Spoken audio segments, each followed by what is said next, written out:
Could be a government, could be a bank.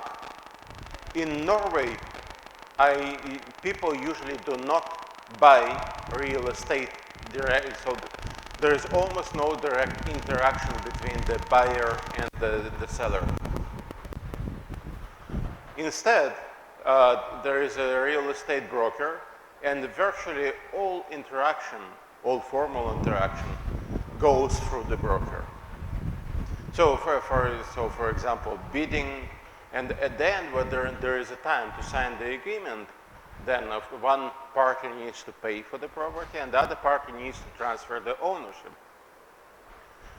So what happens is that one party deposits the funds to the broker, and the other party deposits the documents to the broker. And the broker does atomic swap, because obviously the order is very important. So the broker is assumed to be trustworthy, and the broker does the atomic swap. So the idea of DeFi is to replace such human-based brokers with the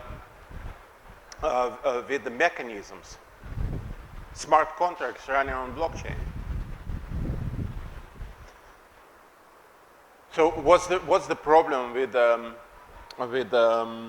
human brokers? Well, first of all, they can look into your data. You don't really know what they do with your data. You know that, so they're trustworthy in the sense that they are not taking your money and they are doing their job. But they might be peeking in your data, so you're not sure about your privacy. Also, they store your data somewhere on their servers, but you don't really know how good their security are. So that's why there, like on the other hand, smart contract is much better in that regard. Your smart broker code is transparent. You know exactly what it's doing, and even more importantly, you know what it is not doing. So that's the idea of decentralized finance. For example, we can announce like donations. So people would be collectively donating funds to a certain cause. That would be one example of decentralized finance application. Regarding non-fungible tokens or NFT, what is it? It's a unique digital asset that's recorded on a blockchain. How is it used? What kind of assets? In practice, NFT may represent several things. Or they can represent a lot of different things, but most popular NFT are digital art. This could be paintings, drawings, poetry, books. So instead of real Mona Lisa or Taj Mahal, you'll get some virtual Taj Mahal. Or some virtual representation of art. And it turns out that such virtual representation can sell out for significant amount of money. So what's important is that on blockchain, the ownership is very easy to establish, verify, and difficult to fake. So it's very clear who owns a particular piece of art. What's interesting is that the piece of art may actually be open to all. The blockchain can be open, so everyone can see the piece of art. What a person would be paying for is the ownership of that piece of art. Other examples, of course, collectible items, like, well, children like to collect cards with players of their favorite sports. So you could do it through NFTs as well. Virtual real estate. So you could have beautiful houses, virtual houses, and own them. Turns out that it's quite a popular thing, and a lot of people are interested. So that's why there was an NFT hype. There have been even analysis because, like, in some regards, virtual tokens, art, and similar can be superior to real ones. For example, you can be sure that they're never stolen and that they never deteriorate with time, right? They do not require maintenance and restoration. So that's some of the reasons why it's popular among people. So that was, in terms of the progression and evolution of blockchain, that was blockchain 2.0. Now we come to blockchain 3.0.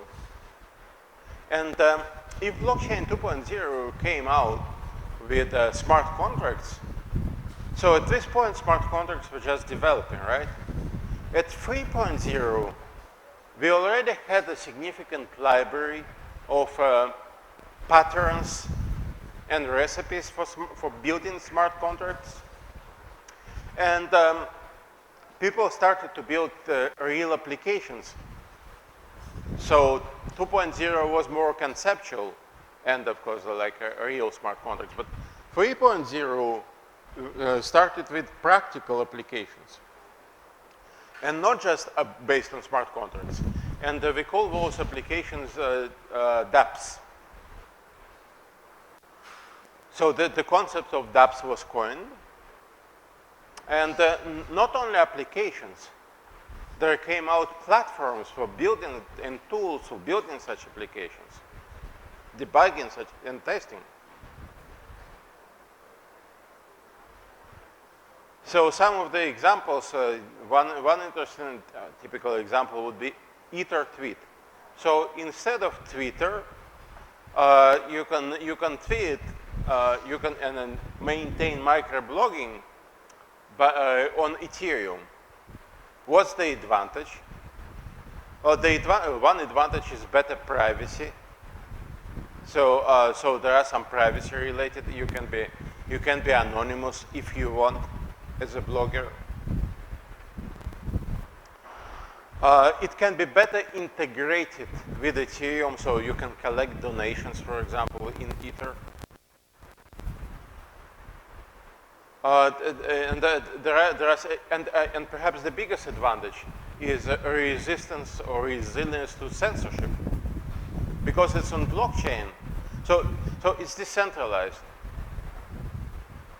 There is always a question to what extent big platforms such as Facebook and Twitter, or now X, to what extent they censorship whatever people are publishing, right? And what they can be allowed to censor and what they cannot be allowed to censor. So that's a big debate all over the world. Now in Ether tweet, it's impossible to censor. And not only this, if you publish it on blockchain, in blockchain you can only append, you cannot remove. So it's there forever. In that sense, it's resistant or resilient to censorship. That's probably the biggest advantage of Ether tweet. And this was just one example. And of course, there are many applications related, dApps, related to crowdfunding, charity donation, forecast markets, and betting, and many others. So again, like betting platforms, it's good, or there are certain advantages in implementing betting platforms on blockchain, because the bets are all visible and clear and transparent, and it's impossible to fake bets. Okay, so what's blockchain 4.0? Well, the truth is that no one exactly knows what it is. This is what people are saying, this is what's happening now. So it's the further or future evolution of blockchain, the trends in blockchain that happen today. So what's the focus in blockchain 4.0?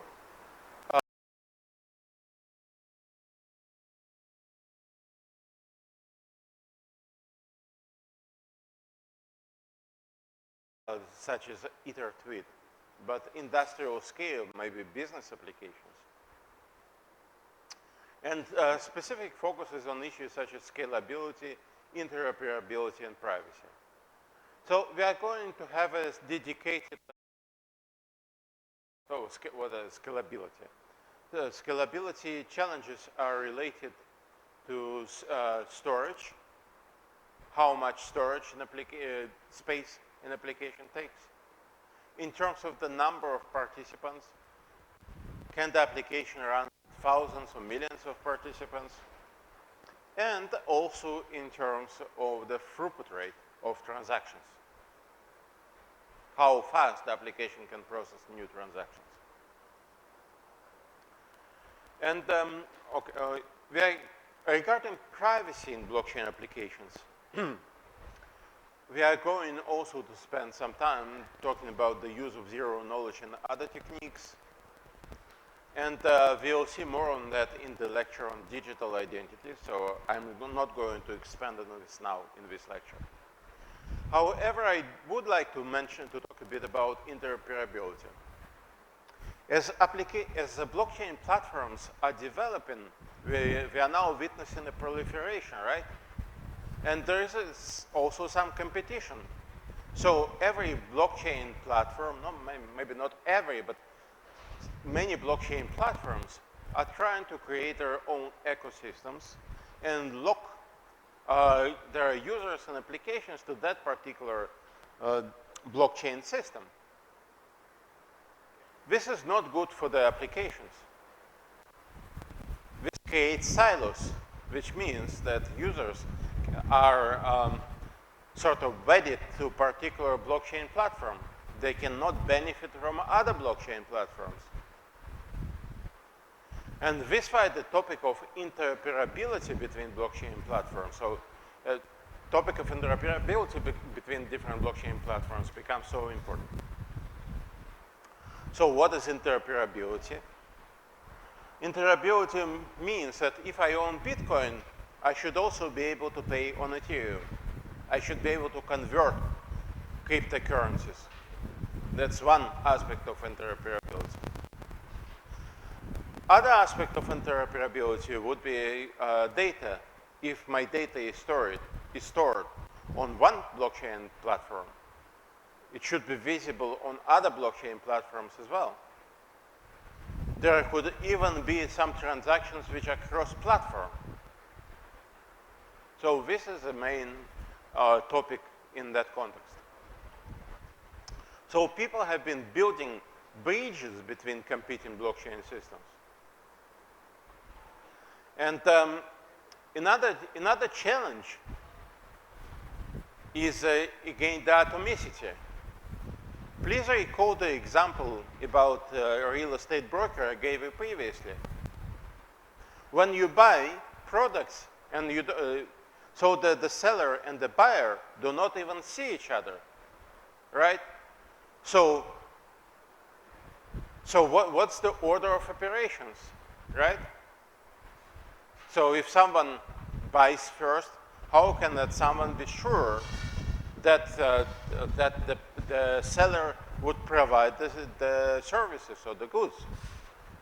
If the seller sends the goods first, how can the seller be sure that the buyer will pay for it? So the order is important. And atomicity means that the several operations occur or take place together as part of a single transaction. So that's the meaning of atomicity, and it's very important property and feature, guarantee in distributed systems. So when we have two different blockchain systems, how can we guarantee that atomicity? That's not a simple problem. So there have been attempts to develop solutions for atomic swap of cryptocurrencies.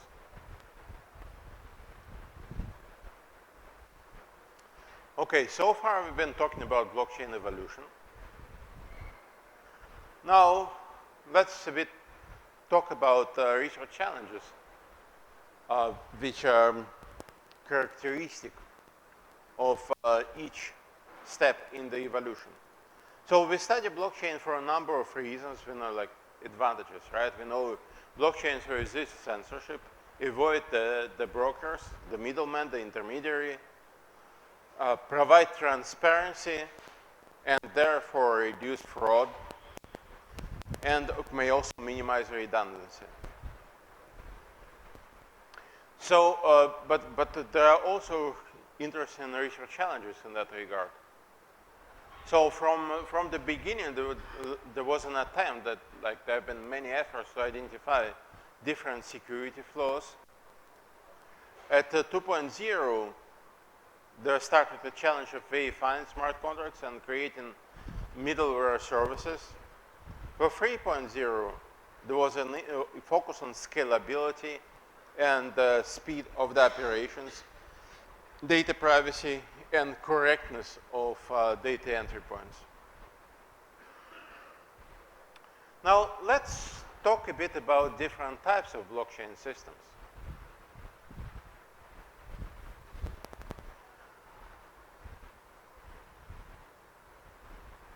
So, the very basic taxonomy is who can read data in the blockchain and who can perform update operations on the blockchain.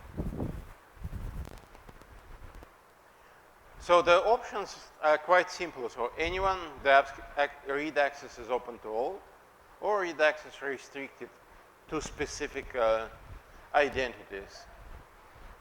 And the other, regarding updates, so either anyone can propose updates or update access is also restricted by identities. This is quite an important distinction, right? So we have 4 different choices. And it turns out 4 different combinations. It turns out that all 4 combinations are meaningful.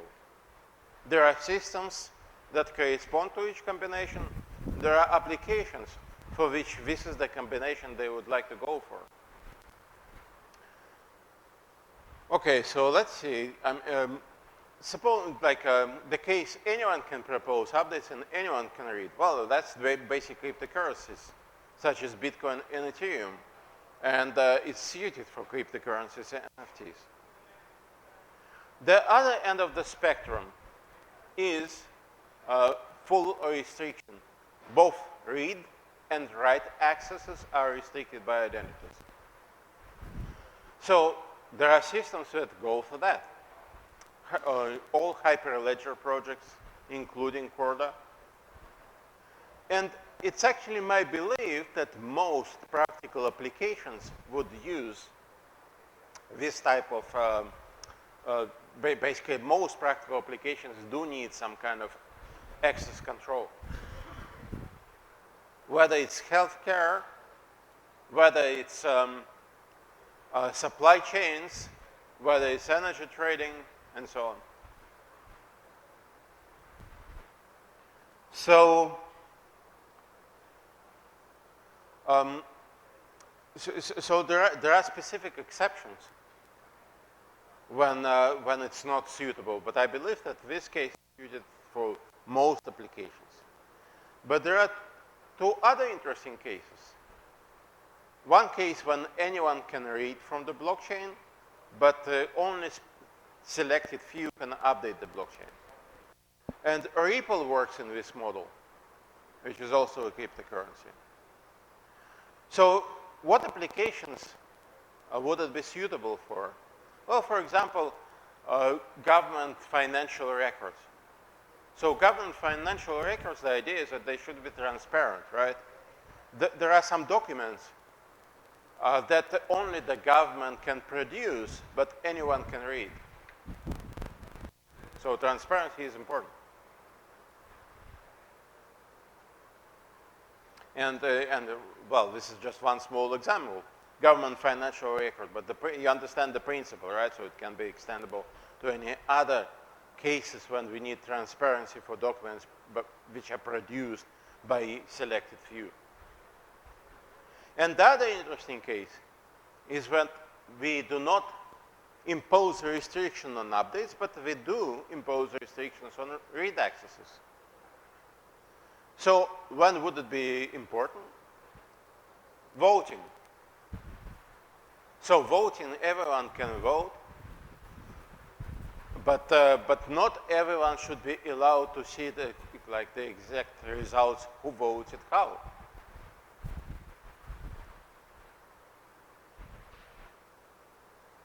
And indeed there are systems that support that. So Ethereum, the main deployment of Ethereum falls here, of course. You can also have proprietary deployment of Ethereum, which could be configured to support that case through smart contracts.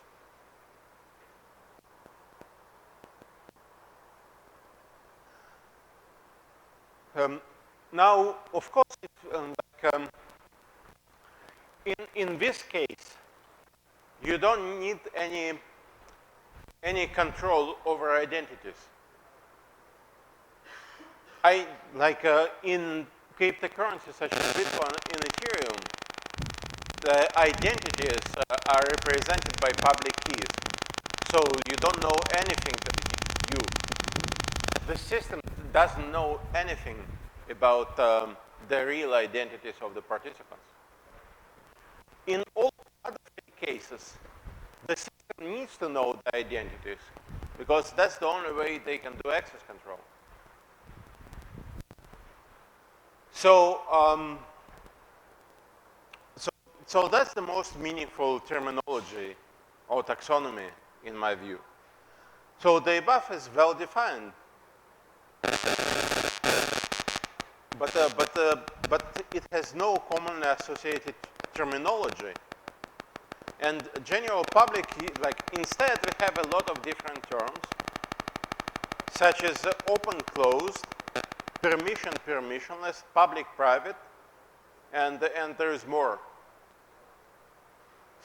So there is a bit of confusion, right? What these terms refer to. Well, usually permissionless means that there is some sort of control over identities. And I made the emphasis on usual because, if you see a lot of a popular science article and journalists, they do not necessarily correctly use all those terms. So when you read, you should be careful. Open, closed, public, private, right? So open, closed usually talks about read accesses, while public, private usually talks about update accesses. But of course, this terminology is a bit confusing. It's not evoking any direct associations in a way.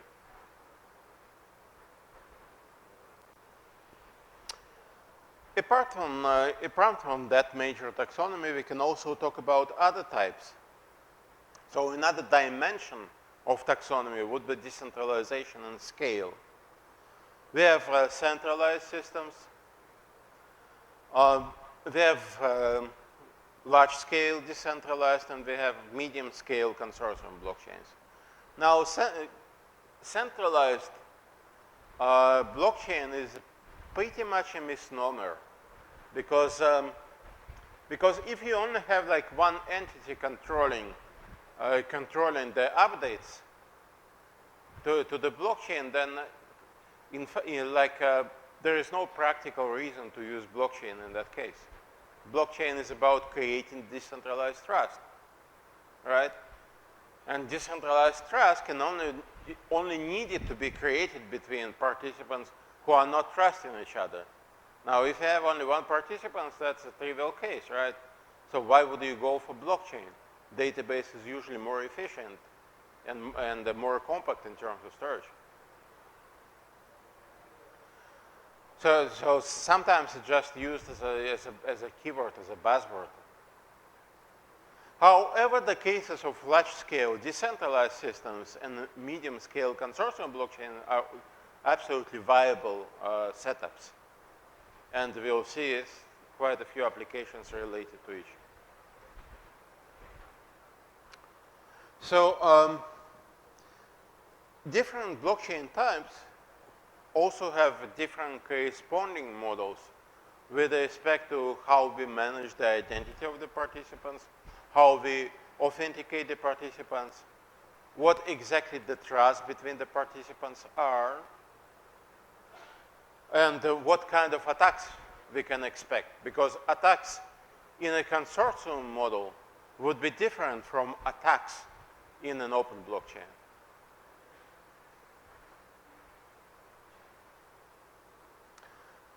Let's talk a bit about blockchain key features. So blockchain provides immutability about it. So I'll talk about immutability soon in the next slide. Blockchain may provide transparency because if the ledger is open, it's open for all. Verifiability, decentralization of trust, and in some cases, for some systems, it may also provide anonymity. And of course, there are a lot of security features baked in. So those are contributing to the benefits of blockchain. Now, let's talk about immutability a bit more.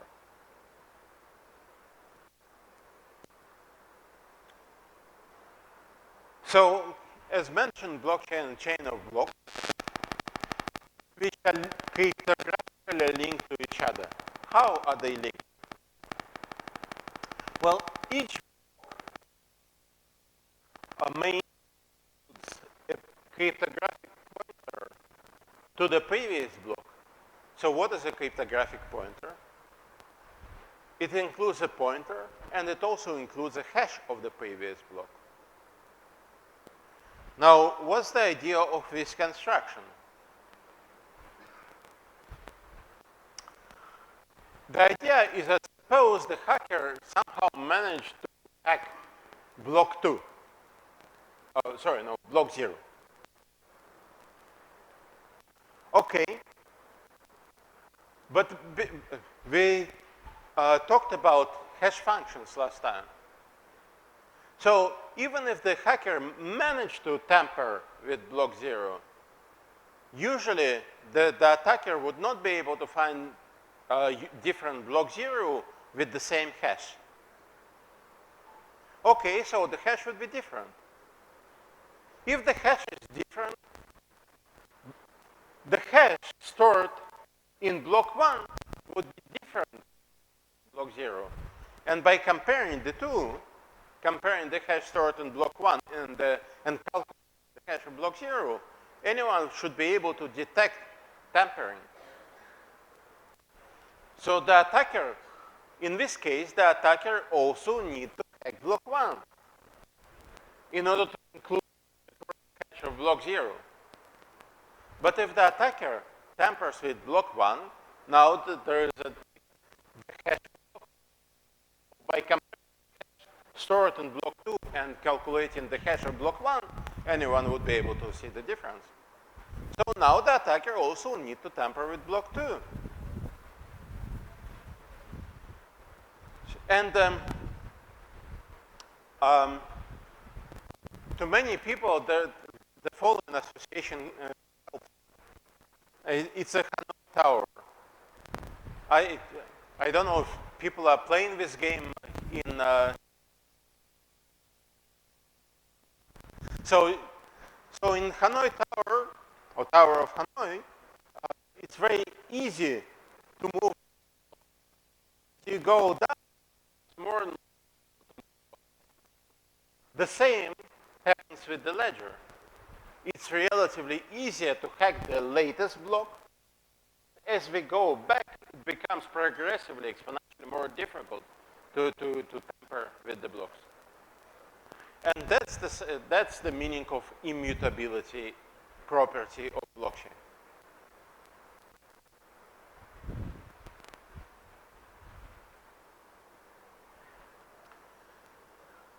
And as mentioned, the only allowed operation is to append new blocks at the end. And the operation requires Byzantine consensus agreement between all the participants.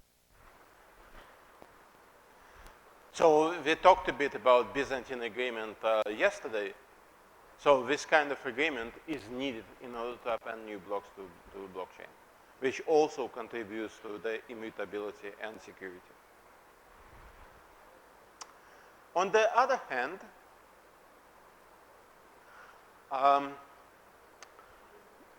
blockchain is not without its new challenges. So let's talk about the new challenges introduced by blockchains. Compared to databases, it is slower, it has a lower rate of transactions. It takes the storage is less compact and more expensive. The second challenge is that technology and even standards, even terminology are still developing.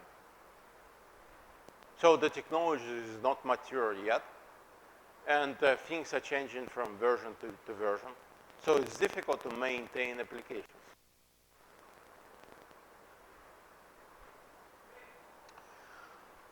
Next issue with, or challenge with blockchains is public perception. So it's like every digitalization, right? So there is a switch to the new technology. There is a certain level of distrust in the technology, especially if, coming from non-technical people.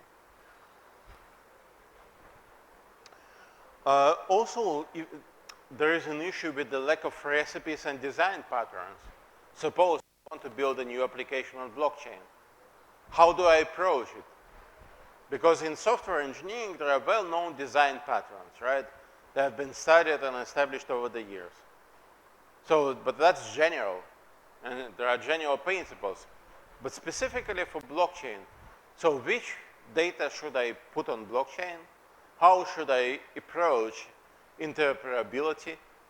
How should the component of blockchain storage and the component of non-blockchain storage interact with each other? Are there certain recipes? Well, the answer is recipes starting to emerge, but they are not there yet. There are individual smart contracts, but how do I combine different smart contracts together in my application? So obviously that hinders the development of applications. And therefore, up to this moment, there are no large integrated platforms on blockchain. And there are additional challenges related to smart contracts. They are prone to bugs, so programming smart contracts is a bit different from normal programming. There are certain things you need to watch out for, which you are not used to if you are just developing programs. Another challenge is state machine execution, which means that each contract is performed by every node. For example, in order to verify the correctness. Okay, if that happens, suppose like the contract performs some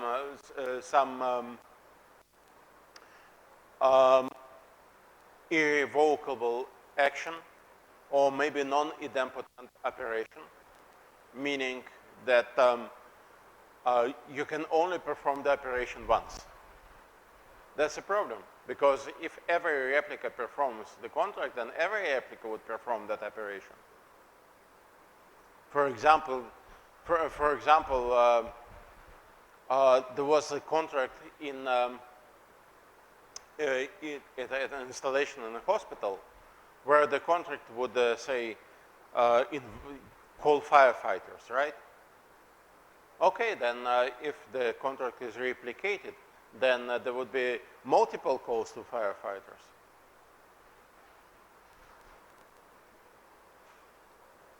And if a contract interacts with the external, not blockchain service, which is typically the case, this service needs to be designed with blockchain specifics in mind.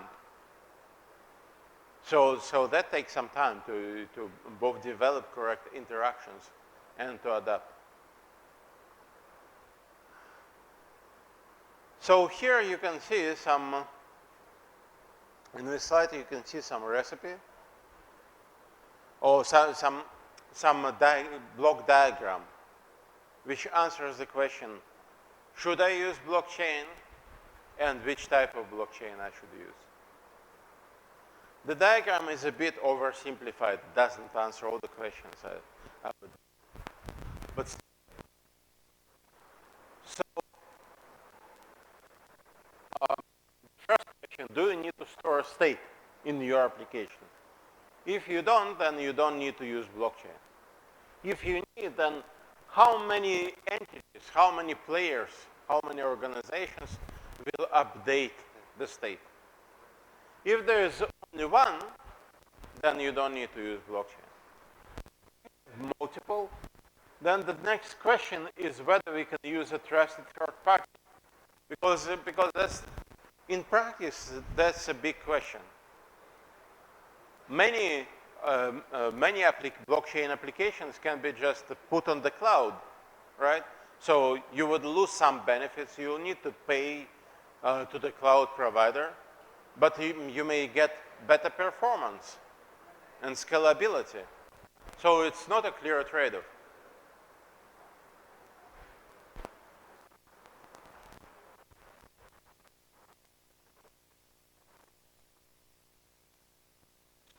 So there exists some censorship-free distributed dApps on an open cloud.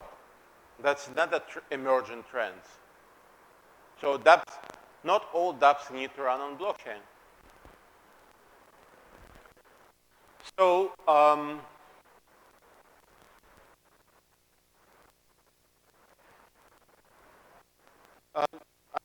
obviously, another question you find is whether you can trust the provider with regard to privacy.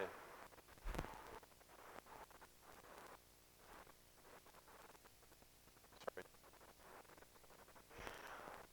Okay, next question would be, okay, suppose you decided against using the trusted third party. Then the next, do you know all the entities who would be writing to the ledger? If the answer is no, then you should use permissionless blockchains. If the answer is yes, then the next question would be, are all writers trusted?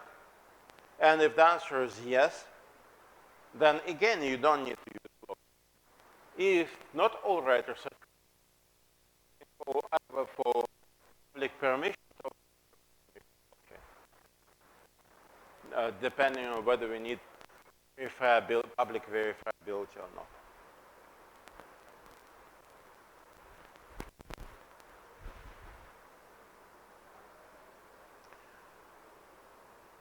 Okay, now let's talk a bit about the blockchain reference architecture. So in computer science, we like to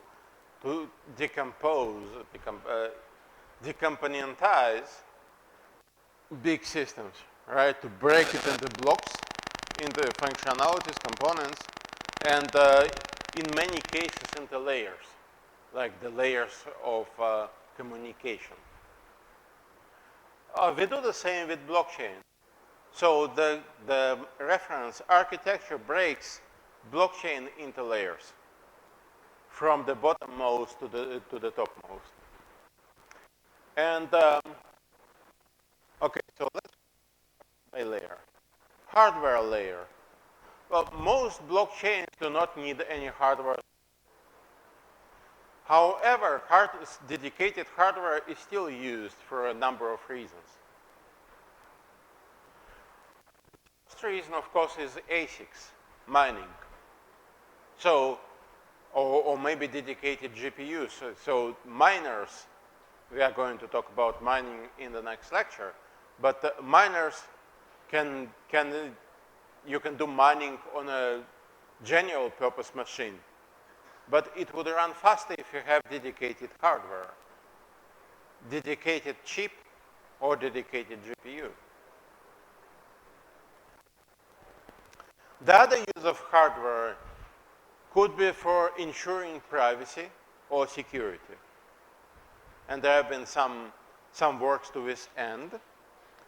For example, trusted execution environment. How many of you are familiar with trusted execution environments?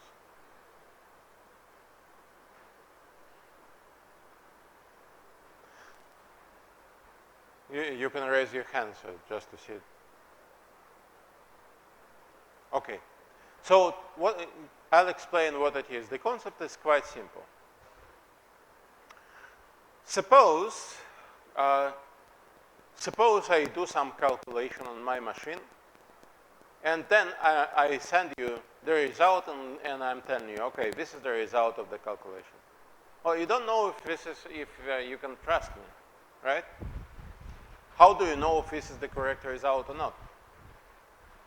Well, so the fundamental question would be trust in me or in the entity that provides the result.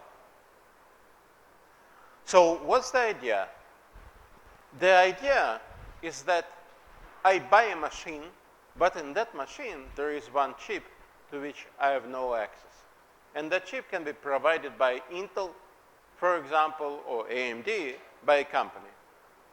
And that chip performs the calculation and signs the result, provides digital signature on the result.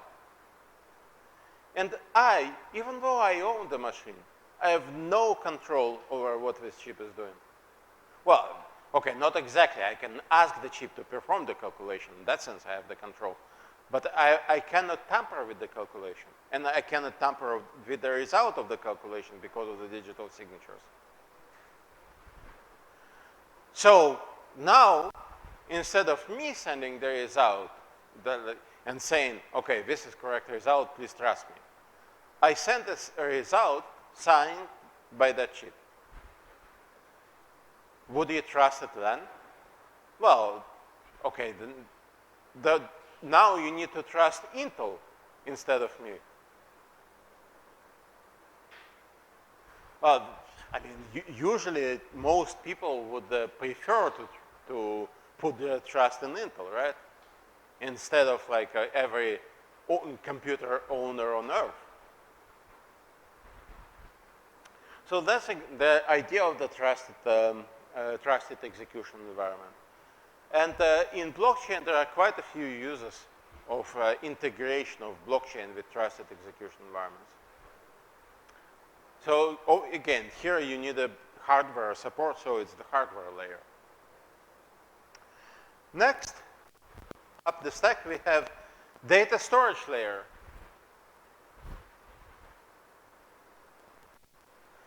Data storage layer is how the data is laid out on disk.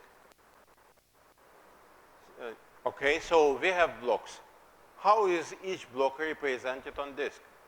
How do we search for the blocks? How do we index the blocks? Do we just put the data in files, or do we also use some kind of database or key value store? So this is the concern of the data storage layer. Next, we have the communication layer. As we said, every blockchain system has a network associated with it. There are multiple nodes, and those nodes need to communicate. How do they communicate? Using what protocol? What are the operations of the communication? What's the topology of the network? All those are concerns of the communication layer. Data manipulation layer is mostly about consensus, but it's also about how do we validate blocks and individual transactions. How do we create the current state? So these are the concerns of the data manipulation layer. On top of that, we can build contracts and business logic. So the contract layer is sometimes also called the business logic layer. And of course, on the top, we have the actual applications built on top of blockchain. So this is how the functionality is broken. Now, why is it so important to break a big blockchain system into individual layers? There are several reasons to that.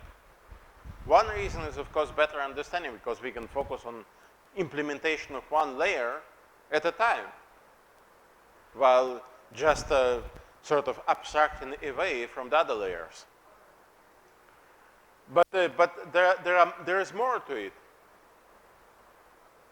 Hyperledger, for example, has a very important plug-and-play feature in which you can implement. You take a system, you take one layer, and even each layer can be broken even in smaller components, and you implement. You provide a different implementation for a layer, while leaving all other layers intact. So in the Hyperledger, the idea is to do exactly that.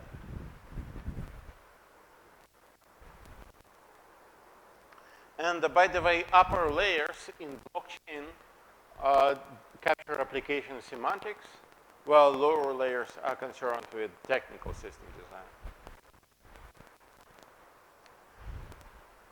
So this is the end of this lecture, and I'll be happy to hear your questions if you have any.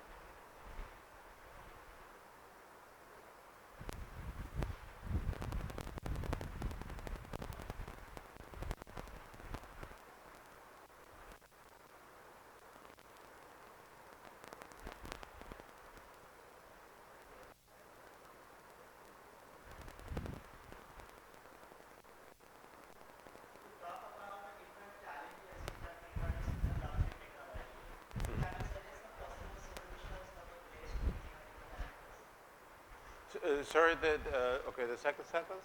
Yes, we talk about the big challenges Mm-hmm. that can be used or replaced as part of blockchain technology. Yeah. Legal respects. Can you suggest any different way?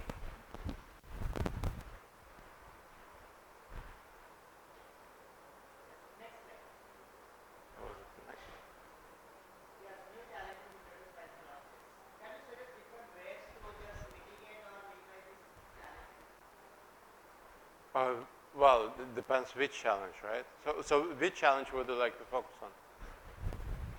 So as the technology is getting evolved, okay, progressing towards the next generation architectures.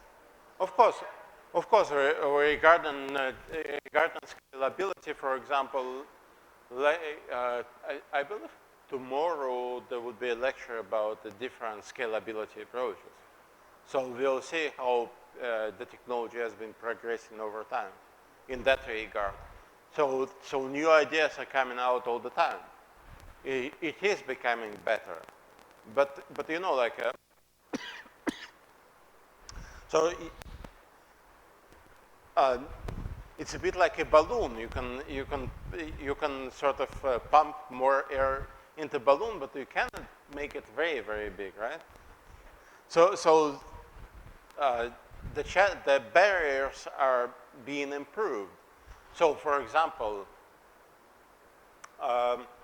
initial BFT protocols were deployed on a very small number of nodes. And actually, like in Google, like all Google is served by fewer than 10 servers running consensus. All of the Google infrastructure, fewer than 10 servers. Even though they have many, they have maybe like hundreds of thousands of servers in total, but only a small number running consensus because of the scalability barriers. Of course, like in general, BFT protocols were known not to scale maybe beyond 30 participants.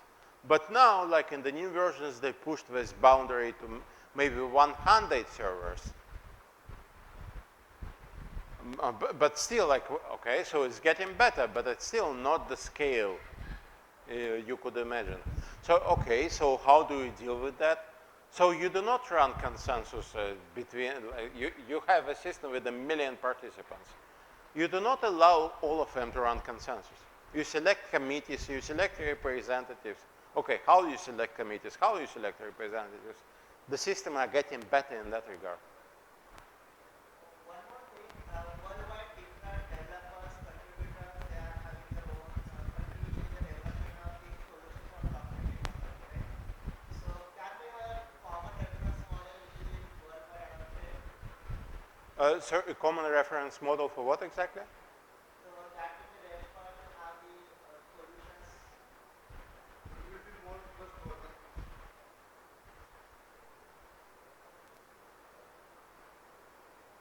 just like through this slide, we will have that reference model which will be used in the development of blockchain solution. Just like any kind of a standard which has been adopted. Well, it's more like the general knowledge is like being developed because every like designers. I've been working with designers of some blockchain systems, right? So they're always looking over the shoulder what the others are doing, and they're trying to understand the advancement, right? That's a common trend, and in that sense, like that, I think that the general, like the cutting edge knowledge is moving forward, yes, but it's more about understanding what you can do and what you should do, right? Because ideas come in all the time, but understanding which ideas would work and which would not, this is the tricky part, right? So, so that understanding is being improved. And of course, there are libraries, like at the basic level, for example, smart contracts, you are getting new libraries, right? So now you don't need to develop every smart contract from scratch. You can just take it from the library. It's getting better in that regard, absolutely. But still, like integration of everything. Well, okay, so in Hyperledger, there is what's called Composer. One of the projects under Hyperledger is called Composer. With Composer, you take different components and try to make sure that they play together nicely. Right, so there is a tool, and that tool is developing, right, it's being improved in that sense, so it's becoming easier and easier. But it's more of a like long, arduous, incremental process instead of a giant leap all at once.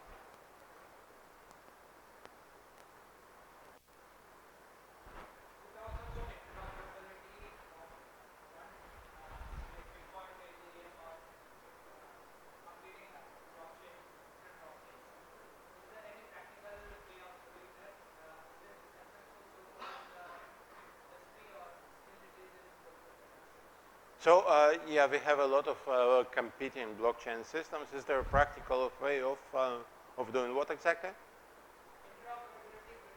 Right. Okay. Actually, interoperability has many interesting questions. I didn't even mention some of those. Okay. Suppose I developed a smart contract for one platform. Can I easily port it to the other platform? So, okay,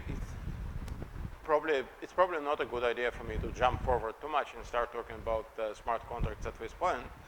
But yeah, okay, at this point I can say that that Ethereum was the first to propose the framework of smart contracts, and today many other systems, even if they propose their own idea of smart contracts, they still consider the question of how smart contracts and those new systems can run on the Ethereum platform, because there are advantages to that. So that's one aspect of interoperability I didn't, or maybe portability, which I didn't touch upon. But yeah, regarding different bridges, yes, this is one of the hottest topics. And the question of atomic swap. So if you look at, say, submission of papers to conferences, significant fraction of new papers would be on that topic.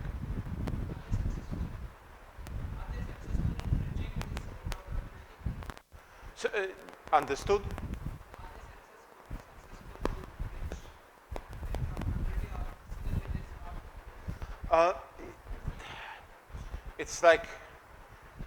It's like always chasing the tail, in the sense that the system is developing, right? So the bridge which was working well for the previous version now needs to be updated, right? So there are a couple of industrial projects on bridges, right? So which are well maintained over the time and which seems to be very active, right? So, so I believe that those bridges are already sufficiently mature and they are commonly used. Do they provide all the features? No.